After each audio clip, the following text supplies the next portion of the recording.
Hello there guys, and welcome back to the channel. So today's video we're going to be taking a look at the sent out compensations for the extended maintenance, and we're going to break it down. First of all, I think it is important that we all exactly understand what we are looking at here, or what a part of the downtime this kind of like compensates for, what is still yet to come, how these were calculated, and whether they have done a fine, a just job, or it's a bit of a nah once again. So let's open the compensation message. So I am Cavalier, so I get the highest grade of compensation, and that is extremely important to know that all of these compensation packages have been tied to your account progression level. So that means based on whether you're uncollected, whether you're Cavalier, whether you're proven, or any other of these kind of like progression levels, that is what basically determines what kind of compensation you get.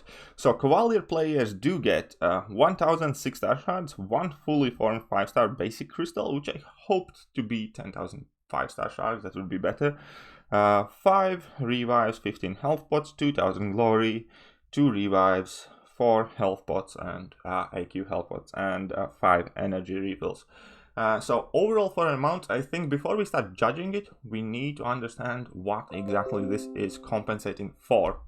And what does this compensation is meant for is the downtime itself, as in like impact on overall game and your account progression, and also the AQ screw up is included and in this one, because if you missed out a day of AQ, you were unable to finish an Alliance Quest map that affected your total rankings.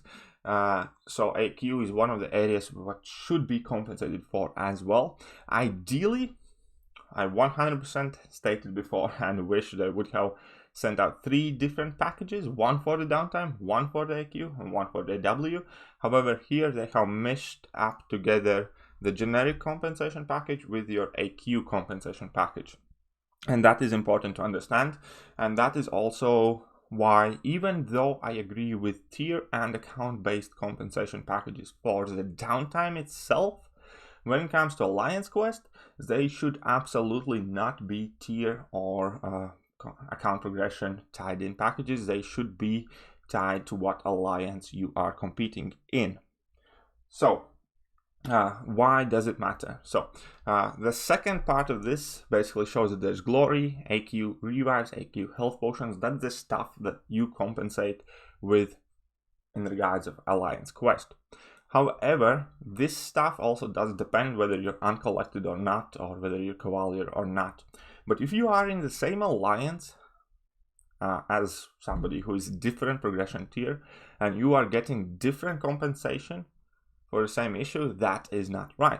Now, when we're talking overall about tiered compensation packages for the downtime, yes, and that should have been separate, because if somebody is Cavalier level player, it is much more likely that within those hours that game was down, he would actually be earning or be able to earn 6-star shards, 5-star shards, so on and so have you.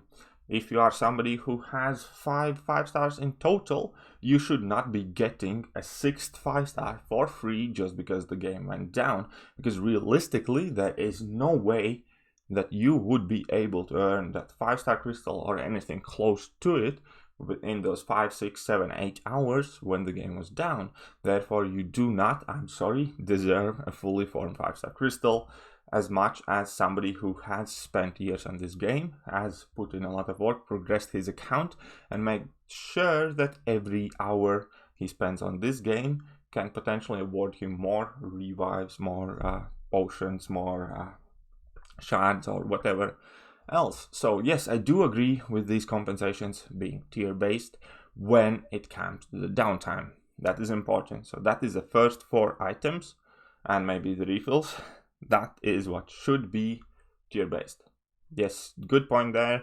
When it comes to overall amount for the downtime, 1 5-star crystal, 5 revives, 15 pots, 5 refills, 1000 6-star shards. It's one of those.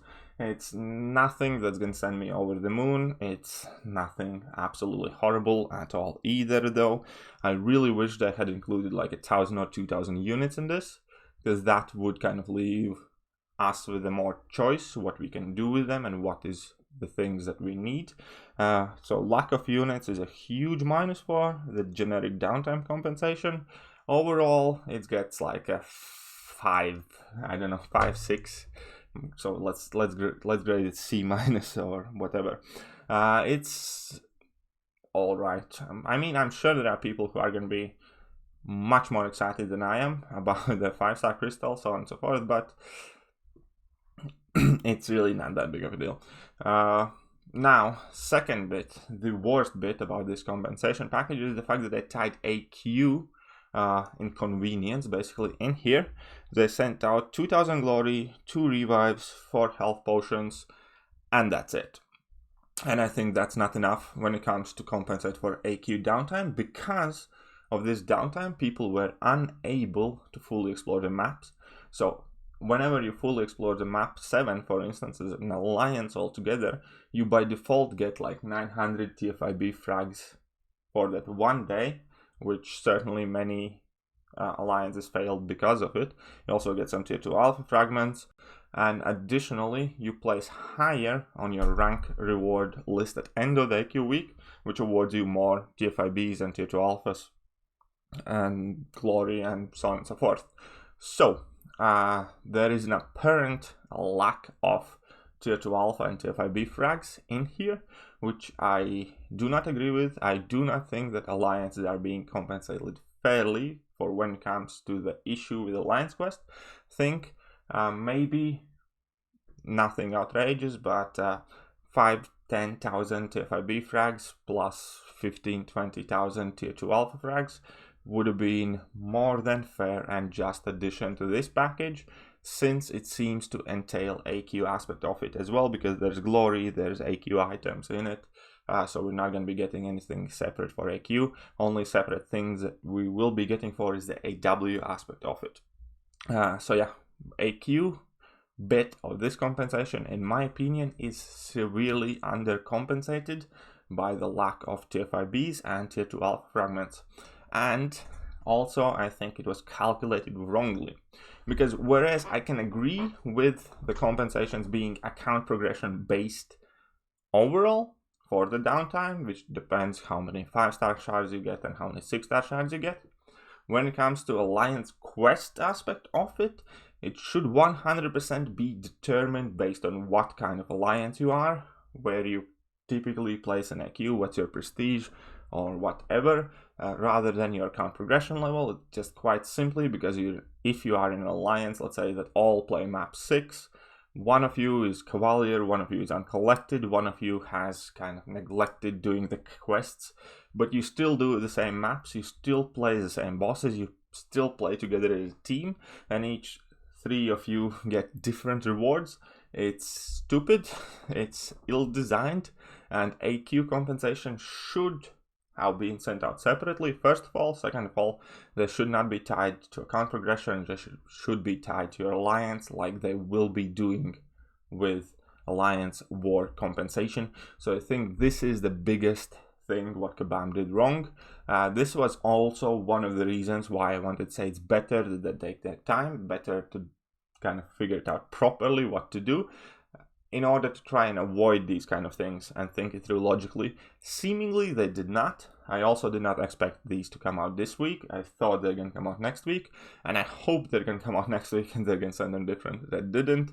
They sent them out on Friday night, seemingly rushed. It seems like it was one of those things, kind of like, it's Friday, just get it done so we can get home and enjoy our weekend, and I don't care about anything type of situations. They should have carried on working on it, separating the AQ from general downtime and awarding alliances properly and awarding players properly, because now I think they have sparked a reason for a lot of uproar, hate, disappointment, call it what you will, but there will not be many people happy being compensated for Alliance Quest downtime differently if they're in the same alliances. So yeah, I think they missed the ball there, unfortunately.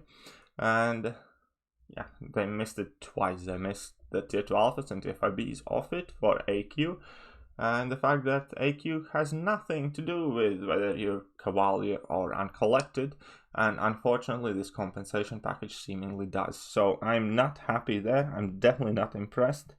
Once again, I wished that they would separate these packages into different ones. One is generic for Downtime, second one is for Alliance Quest, and third one would be for Alliance War. That didn't. Surprise, surprise. And yeah, when you come about the overall amounts of it, it's again nothing breathtaking, it's nothing too horrible. It didn't make me kind of go giddy and feel like that I won a lottery or Kabam is really trying their best to fix some sort of injustice. This compensation definitely does not scream like Kabam is trying to gain favor with their players. This seems a fairly reasonable, moderate compensation, which more or less kind of fairly accurately, I guess, reflect the actual damage being done, because I know, for instance, I used more Alliance Quest potions because of this mess up, just because I ended up rushing in my Alliance Quests the next day when the days were shorter, so on and so forth. So I think it quite accurately reflects the actual damage being done to our accounts. I do not think it actually rewards or compensates us for the screw up itself. And yeah, so I think that's what Kabam has done. Again, they have just kind of given out for the most part what it actually costs to us as a players, or close to it and slightly above, but didn't really kind of like go all out and try and surprise us with something fantastic, should you say. Because yeah, you missed out your Alliance Quest exploration rewards, you missed out some of you Doom invasions, some of you Mr. Fantastic invasions, whichever ones were active at the time. Some of you just simply lost like time and energy that you could not use. Use more AQ. It's somewhat fair, nothing impressive, nothing that I would go giddy about and feel that they are actually trying to smother us with rewards and love to try and keep us happy. But yeah, that will pretty much do. Let me know what you guys think. Obviously, you guys might have some different opinions, different ideas. Do you feel that this is a great amount of compensation that you're super excited to get? Do you feel that you have been justly compensated for the issues of last week? Or you still feel that this was not entirely well thought out, a bit rushed and somewhat poor? It's up to you. Again, it's my opinion, no need to kind of like go crazy. If you disagree with it, just leave a comment, tell me what you think. Do you think it's fair? Do you think it's not fair? How do you think whether they should have sent out tier-based compensation packages, or whether they should have separated these into two, or what would you do better if you had the chance to do it? But yeah, that will pretty much do for today. I hope you guys enjoyed the video. If you did, hit that like, hit that sub button, hit all the buttons, and I'm gonna catch you guys soon. See ya!